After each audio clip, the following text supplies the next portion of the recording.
Today that we're going to read this book called Puddle Pug. It's by J.P. and Kim Norman, and it's going to be an exciting little book. I think you're going to really like it and have fun reading it over and over. Percy was a puddle pug.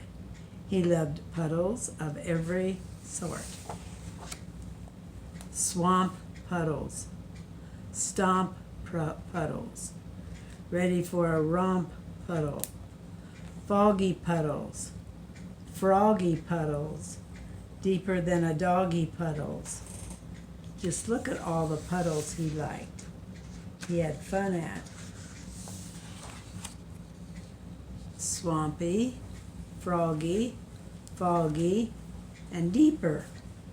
Percy loved puddles so much he put them on a map so he could remember where to find them. And that's what we just read, his map that he has, which is deeper, foggy, froggy, and swampy. Okay.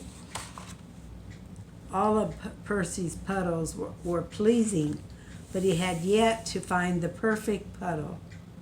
Some were nearly perfect, but not like he wanted, like this one and this one. See the little chickies or birdies down here getting a worm?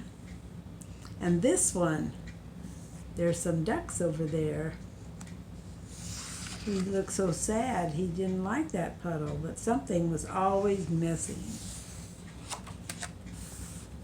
One day Percy heard splashing on the other side of the fence. He peered through, and there it was, the perfect puddle. It was big, it was brown, and it was oh so friendly. Percy couldn't resist. He squeezed under the fence, and you see him right there?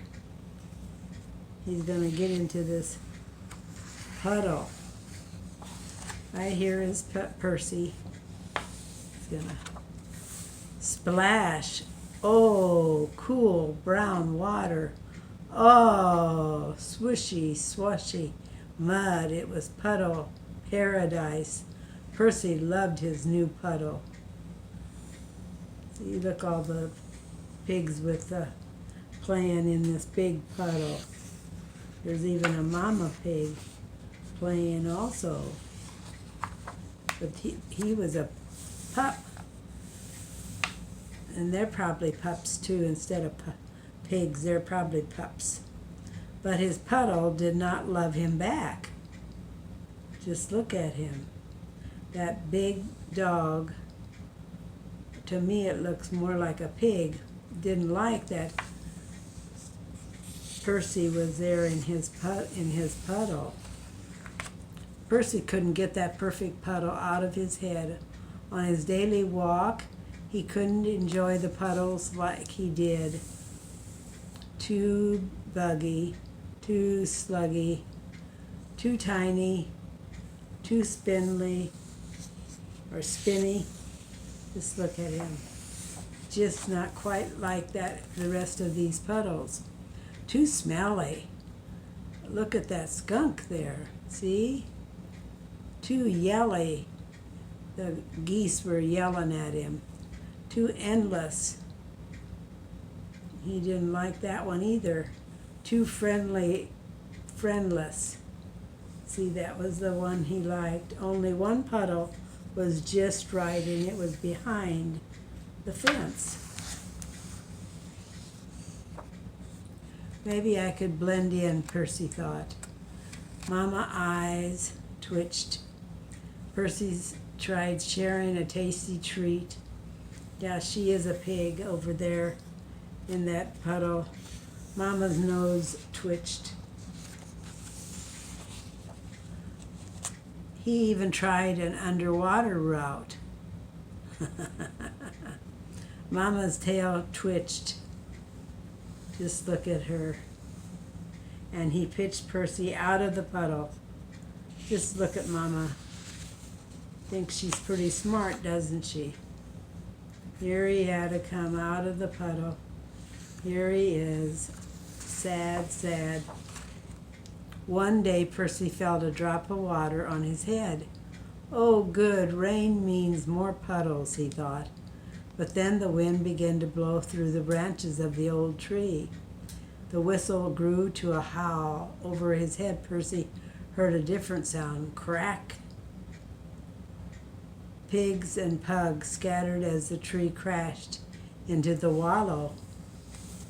Crack. Just so they're not getting hurt. Let's see what happens. Okay. By sundown, Mama Pig had found all but one of her piglets. Where was teeny tiny Petunia? Petunia was too tiny to be gone so long. Where would a too tiny pig go? Percy wondered. He stared at his puddle map. Then he remembered the perfect place for a too tiny pig in the too tiny puddle. When Percy pranced through the fence with Petunia on his back, Mama's whole body twitched with piggy, jiggy joy. Just look at her. She's so happy. And here Percy had found the little Petunia. And look at her other little pigs. They're so happy. Percy is a puddle pig. He loves puddles of every sort. Blue puddles, dew puddles, thick as turtle stew puddles, wide puddles, tide puddles, even partly dried puddles. But there's one perfect puddle he loves most. Just look at him liking that one. And Percy's puddle loves him right back. And so Mother Pig allowed Percy to be in her puddle. Isn't that nice of her? That was wonderful, and they're all sleeping in the mud. Thank you for listening to the story today and having a good time. God bless.